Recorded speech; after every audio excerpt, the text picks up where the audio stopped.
everyone, welcome back to another video. My name is One of One, but you can call me Seven, and we're getting close. We've had two awful conversations. Well, okay, we're in the middle of one, but we had one with Makize where we haven't seen her since the conversation because I think if we see her face to face, we won't be able to look at each other or talk. The decision has been made and she's scared. Okabe feels awful, and now we're trying to explain to Mayuri that we are going to sacrifice one of our friends for her sake. So let's get this over with. Huh? Oh, no. Anxiety clouds Mayuri's face, but I ignore it and take her chin in my fingers. A switch has already flipped inside of me. Oh, no. He can't handle the conversation, and so he's switching to Chunibyo mode. For the deeds of the great Hoin Kyoma are many and terrible. And so I begin. Speaking as the mad scientist whose foolish experiments brought everything to ruin. I start with the first raid on the lab. I tell Mayuri how Moika killed her. Next, I tell her about Suzuha and Ferris, about Lukako, Moika, FB, and Nai. I describe their fates in every detail. And finally, I tell her about Kurisu. By sacrificing Makize Kurisu, I will embark upon a journey to a glorious new world. There was a lot to explain, and Mayuri kept asking questions, desperate to understand the strange concepts I was throwing at her. Thanks to that, the conversation went longer than expected. It's already getting late. And that is the plan most grand and devious of the insane mad scientist Hoin Kyoma. I call it Made in Heaven. Finally, it's over. Mayuri says nothing. She's staring at her hands, which are clenched into tiny, trembling fists. She looks ready to cry any second. What's the matter? Mayuri shakes her head and bites her lip. The whole time you and Christian were hurting, Mayuri was making costumes like nothing was wrong. Oh, no, Mayuri, you didn't know. No, you didn't know anything. That's okay. He didn't tell you. Of course you didn't. That's how I planned it. Are you disappointed in me, Mayuri? Sorry, but this is who I am. I will do anything. Sacrifice anyone to accomplish my goals. Whether you like it or not, you're coming with me to the Beta Worldline. You're my hostage and you have no say in the matter. Let chaos descend upon the world, that is the choice of Steins Gate. Mayuri ignores my performance. She gets to her feet and lurches towards the door. I quickly grab her by the wrist. Where are you going? You need to see Makize. Please, Okari and I have to talk to her. There's no way I can refuse Mayuri's request. So we're going? I contacted Kurisu. We arranged to meet on the UPX overpass at 4:30 in the morning. Oh my god. I was wondering why she wanted to meet so early, but I understand once I see her. She's dragging a large suitcase. Thanks for coming to see me off. She faces us with a smile. Does that suitcase mean what I think it does? Oh, yeah, it does. You're going back to America. Kurisu nods. I was supposed to go back at the beginning of the month, but then I ran into a certain mad scientist and ended up staying longer than planned. There's nothing else I can help you with anyway, and I don't want to be a liability. Is she doing this for me? Or is she trying to outrun her fear? It's not my right to stop her. Even if I did, it wouldn't change anything. Today, as planned, I will crack CERN's database and move to the Beta Worldline. I've made my decision. Mayuri is next to me, standing still with her head hung. What's wrong, Mayuri? Are you feeling sick? I gently nudge her back. Come on, Mayuri. She takes one step, pauses for a second, then leaps on Kurisu with a cry.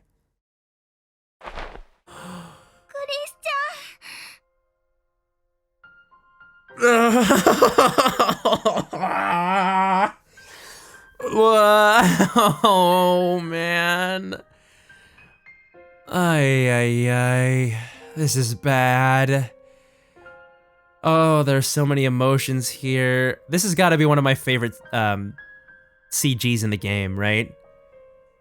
If she starts crying, I'm gonna lose it. Makize. If Makize starts crying, I'm gonna lose my mind. What's going on? Mayuri doesn't want Christian to disappear. Kurisu hears the desperate plea in Mayuri's voice. She gives me a look that asks, "Did you tell her?" I silently nod. You can't disappear. Not from Mayuri, okay? Oh god, this reminds me of, again, I said it maybe last episode, it reminds me of Pokemon Mystery Dungeon. Mayuri doesn't want to live if Christian has to die. I expected Mayuri might say that. It's absolutely essential that I remain firm. I feel bad for Kurisu, but it needs to be said. This is the way it has to be. I chose you, Mayuri. You have an an obligation to live? Where is that God, where is that obligation born from? What are you saying? Pain stabs through my heart. These words are reprehensible. Kurisu and I made a pact. She agreed to trade her life for yours. If that sacred covenant is broken, this world is doomed. I clench my fist tight to suppress my self-loathing. Oh, don't put Kurisu's feelings to waste, Mayuri. But... Thank you, Mayuri. Kurisu wraps her arms around Mayuri's back, returning the hug. But this was my decision too. I'm okay with it. Really. God. She is stronger than we could ever understand. Makise has supported Okabe through thick and thin, just accepting every time that he's time-leapt and rolling with the punches, and now there's this, the ultimate sacrifice, her life, a life for a life. And she's, even now, trying to help both Mayuri and Okabe by leaving, going to America. It's probably better for her too, emotionally, so that she doesn't have to face it directly, confront it even, but my god, she is so strong. Okabe loves you, you know.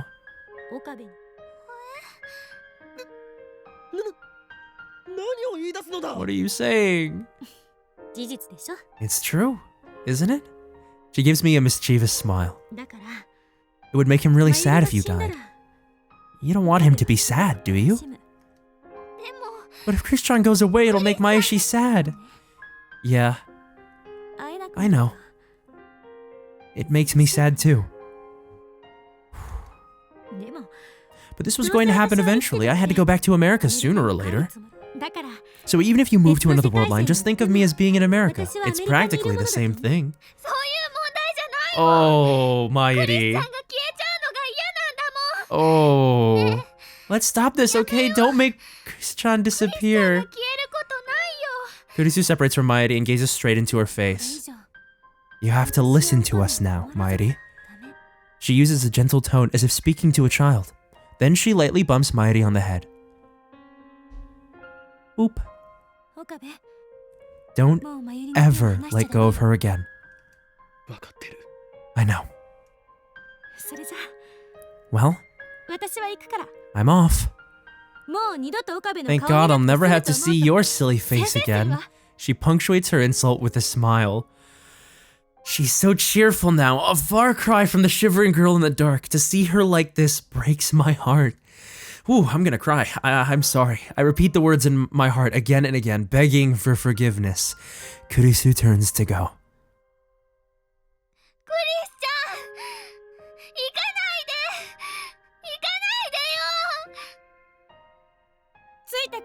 Don't follow me, she shouts over her shoulder. Mayuri freezes. I don't want pity. It will only make it worse. This is my decision. Nothing you can say will change my mind. Goodbye. Sayonara. Promise me, Mayuri.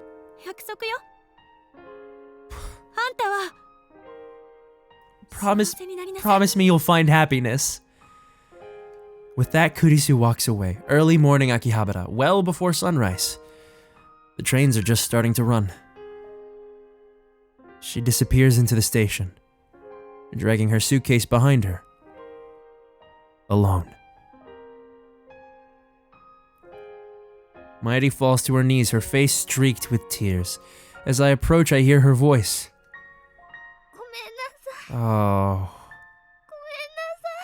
You have nothing to apologize for. This was my decision and mine alone. Kurisu will disappear, for I chose not to save her. I chose to bring chaos to the world. You can't forgive me, can you, Mayuri? Then hate me. But even then, you're staying with me to the end. I have chosen. To save you, I will let Kurisu die. So hate me, loathe me, curse my name. But I will not turn back. Nobody can stop me now. Mayuri slowly stands up. Then she buries her face into my chest, just like she did to Kurisu.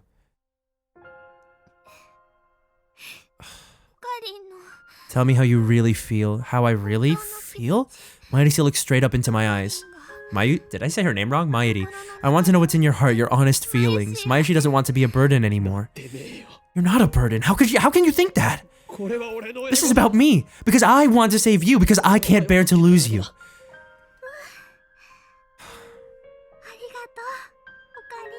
Really had to hold back tears at, as Makise left. That sucked. Mayuri tries her hardest to smile through her tears, and then once again she buries her face into my chest. I've been having scary dreams lately, and those dreams you always try to save me. They weren't dreams, were they? You were fighting to save Mayuri, weren't you? There we go. Yep. A confession. It was forthcoming. Mayuri loves you. There we go. Mayuri can smile every day because you're there for me. Can we be together from now on too? Well, that's the plan, right? Of course. I answer Mayuri with my embrace. How can you ask that? Oh, I don't want to be apart from you either. Mayuri will find happiness, just like I promised Christian. Yeah. Let's be happy together. We will. Never let go of me. I won't. Let me love you forever, of course.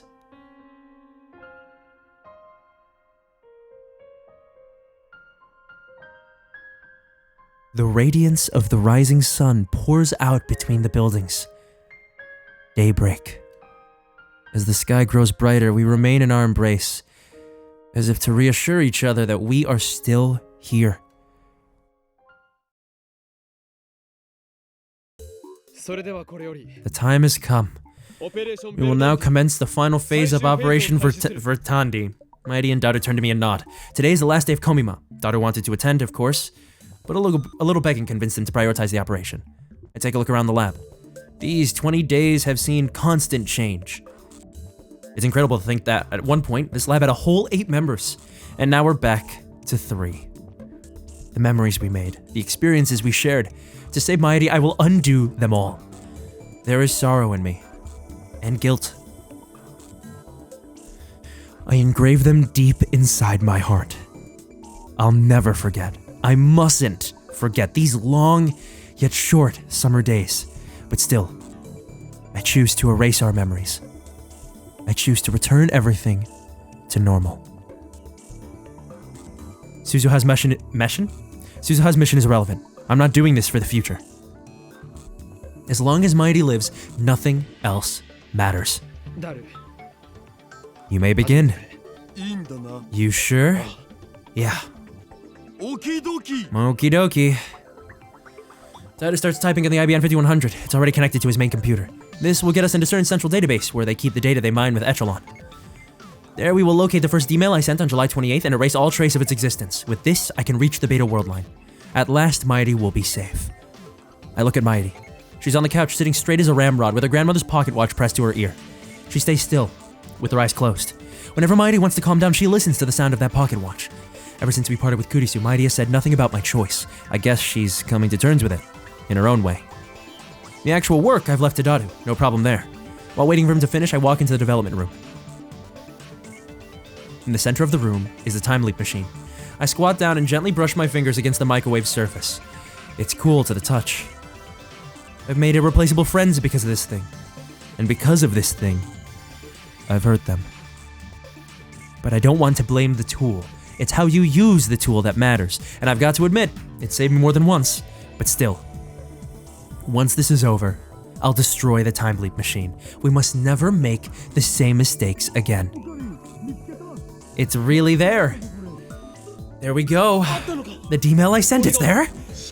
It sure is, man. Daru points to a string of characters. My name is there, followed by the message I wrote about Kurisu's death. 3 lines total, each 12 characters long. This data led CERN to our doorstep. At FB's instruction, Moika and the Rounders attacked. If Suzuha is right, then by erasing this data, we will escape from Attractor Field Alpha, where CERN dominates the future. That will take us to Attractor Field Beta, to the Beta Worldline within its range of convergence, to a future without Mayuri's death. Mayuri is standing next to me, gazing intently at the monitor. She grasps my hand firmly. It's okay. She looks anxious as I pat her head to calm her down. Everything's set. One press of the enter key and that data's gone. Daru stands up and gestures to the open seat. I leave that honor to you, Okarin. I sit down and face the keyboard. This time, it ends. Kurisu's face floats through my mind. I close my eyes and take a deep breath. Goodbye, Kurisu. I slowly raise my right hand and extend my index finger.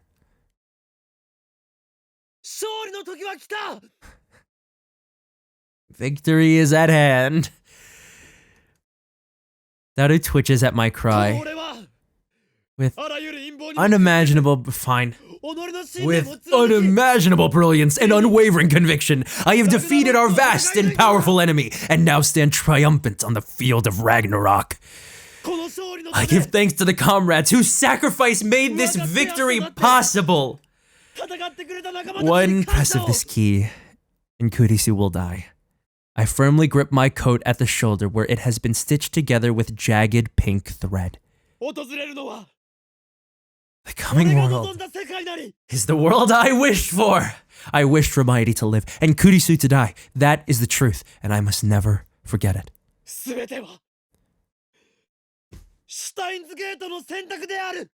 I don't need to say that. He's got it.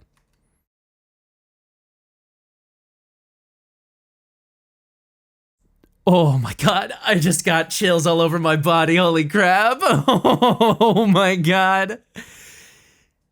This is the choice of Okabe Rintaro.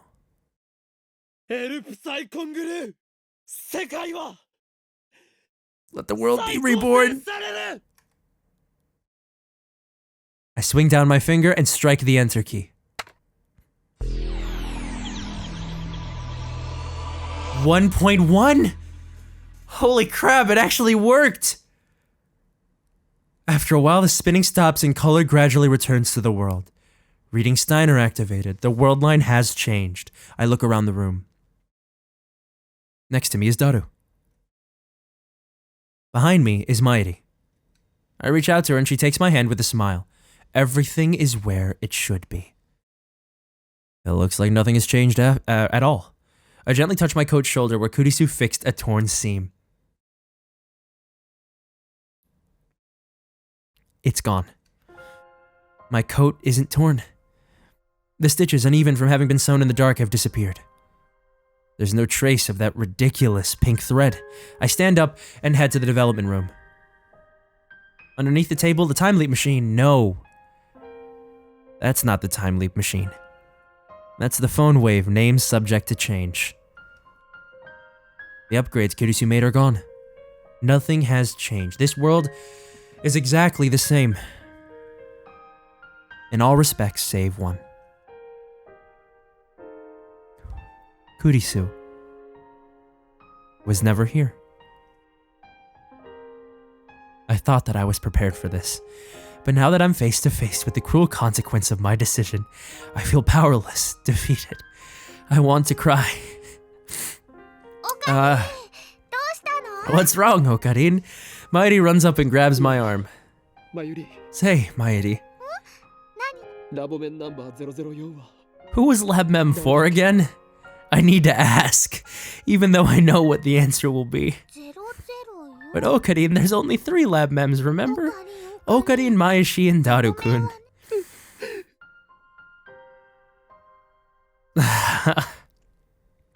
I crumple to my knees and cover my face with my hands. Yeah, right. Our lab doesn't have a 4th member, it never did. Her existence was rejected by the world. Something really sad happened, didn't it? Oh god, it sucks that they don't know! Mayuri rubs my back. Mayushi is here for you, Okarin. I embrace her. I stifle my voice and cry. Oh, oh god. Please don't leave me, Mayuri. Please stay by my side forever. Mayuri tenderly strokes my head. Mayushi will always be with you. Always, just like this. All trace of Kurisu's existence has vanished. This proves that I have returned to my original Worldline. This is the world I struggled to reach. The world Suzuha traveled through time to create. A world where the future is free.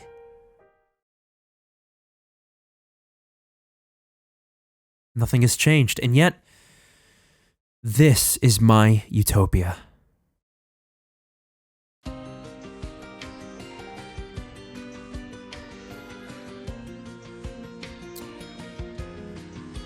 Yep. There we go. There we go. Oh my god. Oh my god. Whew, sheesh. I got chills all over my body. That hit me at the end. That got me really good. The fact that nobody knows and that all traces of Kurisu have been erased. Regardless of how selfless she'd been, how much she'd helped, how much I'm sure she didn't want to disappear, how hard that decision was for her to make. We know how hard it was for Okabe, but for her it must have been utterly devastating to choose a lack of existence, to just... That is tragic. That is incredibly sad. It got me. I cried. This is our ending now, where everything is normal, and I imagine sometime in the future, Okabe and Mayuri would have gotten married. I wouldn't be surprised. This feels like a final ending. Though I know that there's a true ending, and I really want to get to that because I think I've gotten everything else. As far as I can tell. So I think we'll start on our way to that if we can, because hopefully that will be less sad, more satisfying, more final, a conclusion, happier, I can only hope. That was really good though. If that was how the game ended, honestly, I'd be okay with it. I would be happy, actually. I would be genuinely quite happy. But Stardust Sky, reach Mayuri's ending. The night of the 17th passed, the night of the 18th passed, and Mayuri still didn't die. I've kept a close watch for 3 days since then. There have been no attacks, no accidents, no sign that anything might happen. That was enough to convince me that Mayuri is safe. Together with Daru, I destroyed the phone wave and the IBN 5100. Although we have lost the ability to send emails, that is a small price to pay to stay below CERN's radar. Tennoji is downstairs in the Braun Tube workshop, watching TV on the 42-inch CRT like always. When I went to check out Radicon, I found it open for business as usual. A search of the internet turned up no mention of a satellite crash. Instead, I found a small article in the local section of a newspaper dated July 28th.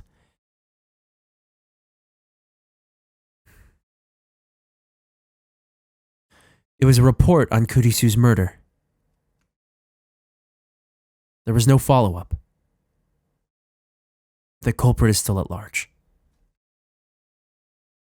According to Daru, the police questioned me several times. It was I who discovered the body, after all. Of course, I don't remember any of that. At any rate, Mayuri is still alive. I have accomplished what I set out to do. It's over.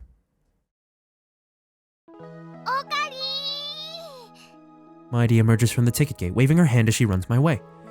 She weaves through the gaps between shoppers and maids, handing out leaflets, and when she gets to me, she looks at me with puppy dog eyes. What's wrong, dude? Why are you crying? Mighty doesn't answer me. She just strokes my cheek gently, silently. She's crying, but she doesn't seem sad. Rather, she seems overcome with emotion. Okarin came to pick me up. You waited for Mayuri. I'm so happy. Don't get so happy over every little thing. Mighty wipes away her tears, making room for her shy, innocent smile. So Mayuri class changed from hostage to girlfriend. Oh, what? She like switched classes? She maybe she's multi-classing, hostage and girlfriend. Indeed. I have no idea how to respond to such an embarrassing question. But she's right, Mighty and I are officially a couple. After these long, painful 20 days, I finally noticed how important Mighty is to me. Plus, she told me that she loved me.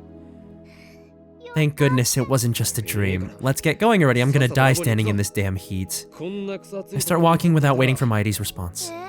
But the lab's hot too, isn't it? At least we've got a fan, and besides, I'm thirsty. Gotta get my daily dose of Dr. P. It's Sunday. Despite the heat, I see plenty of shoppers laden with bags enjoying themselves on the streets of Akiba. I suddenly feel a void in my heart. Nothing about this town has changed, yet it feels like something is missing from my life. No doubt it's the gap that was left by Kurisu. But there's no such thing as a perfect future. That is a fantasy that nobody can realize. I mustn't forget. This is the future I wished for, fought for, and won. I have what is most important to me. Mighty. I should be thankful for that.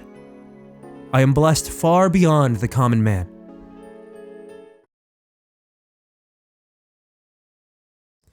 I look beside me and realize that Mighty's not there.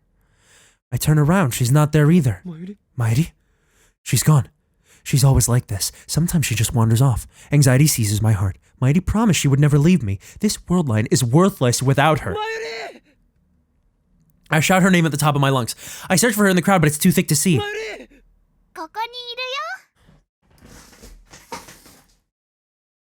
Oh god. Jeez. I turn around to see Mighty running towards me. In her hands is shaved ice. You said it was hot, remember? I thought it'd be nice to eat something cold. Don't scare me like that. I feel so relieved I want to embrace that small body of hers, but we're in public, so I stop myself. I take the shaved ice and hold my empty hand out to Mighty. Hold my hand. Okay. Mighty takes my hand. Her slender fingers intertwine with mine. Let's save the shaved ice for when we get to the lab. It's too hard to eat while walking. But won't it melt? If it melts, it melts. Oh well, I guess you're right. We can't eat if we're holding hands anyway. I won't ever let you go. Mayuri won't let go either. Mighty puts a little more strength into her grip. Love for her fills my heart. Suddenly, Mighty looks up at Radikan.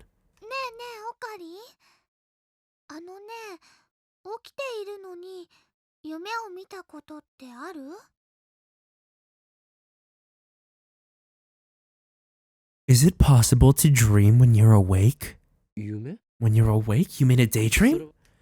Is that what it's called? You're so smart. I don't know who it was, but Mayuri feels like she had a very important friend. What? And whenever I think about that important friend, my heart hurts. Like...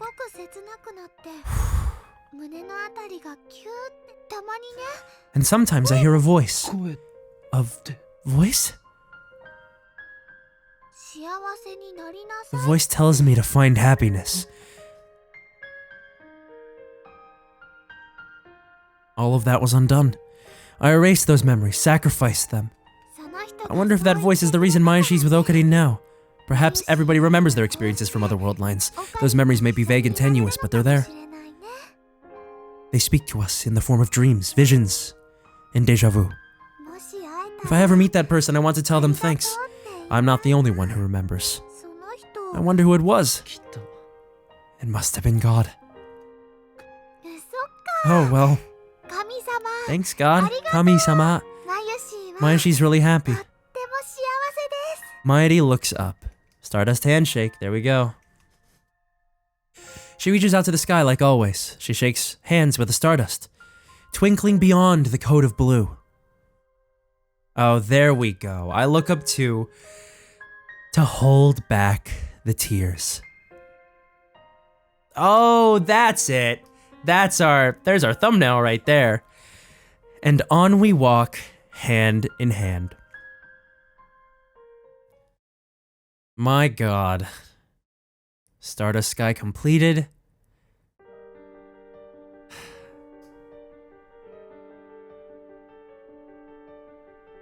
Oh, god. Oh, that hurt. Oh, that hurt. That hurt really good. I really enjoyed that. Whew, okay. All right. We finished it, but we have the true ending. I think it's the true ending to get to. Or maybe it's just Makize's ending. I don't know. But we have a like set things that we have to do to reach that in like previous chapters. Text to answer in specific ways, etc. All of them have to do with Makize, if I remember correctly. I was gonna do that in this episode, but I think this is a wonderful place to leave it, just so that we can be refreshed and ready to go to see what the next ending might be, and really truly finish the game. So for now, I hope that you guys enjoyed that. I definitely did, and I will see you guys in the next video. So for now, have a good rest of your day, and I will see you soon. Bye!